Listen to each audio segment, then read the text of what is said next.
There's a build up to that lapse. Like he invited her to his house. He knew when he was opening doing. the champagne bottle, did he not think maybe this is a bad idea? And it was the second photo shoot. He was doing photo shoots for what that. Was the That's first what one.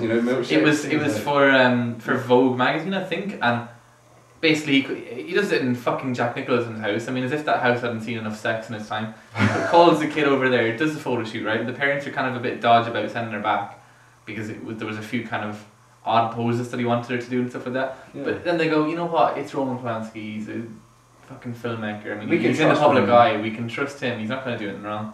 What does he do? It's rotten. Something wrong. He obviously had it planned, so.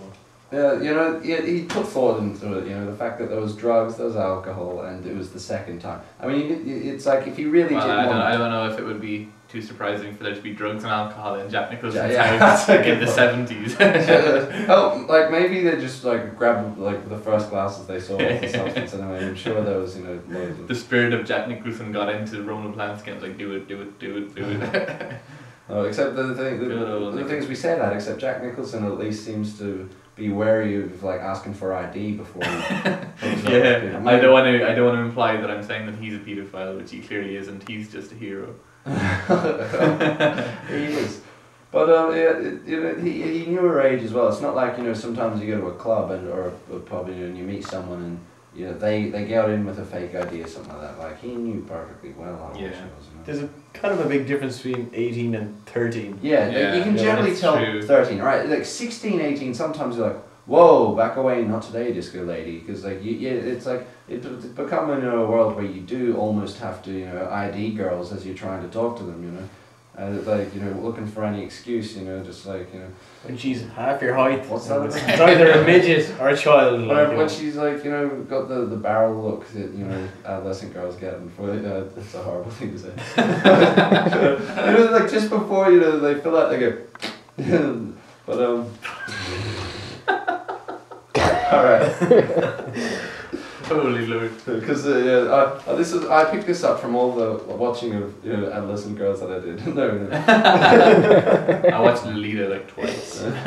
Oh yeah. I think there's a point that maybe being in the public eye and being a celebrity might have an effect on people's sanity. I mean, that might sound a bit dramatic. Britney Spears, Lindsay Lohan, Michael Jackson, Kerry Katona. Oh no, she's just a spastic. No, she's just a spastic. Yeah, she's just a fat. I'm just repeating people now. But like, these people. Maybe it's something to do with their upbringing. But the one thing they all have in common is that they're celebrities, and their life is being chronicled in fucking Hello magazine and all this. Yeah, they also all have like they don't have a private life. Yeah, and the thing is, if they're like popular, then they're like blown up, and how great this person is. Yeah, they're number one in the charts. And maybe that has an effect, or also maybe. You know how it works? It makes things like Kanye West at the MTV Awards happen.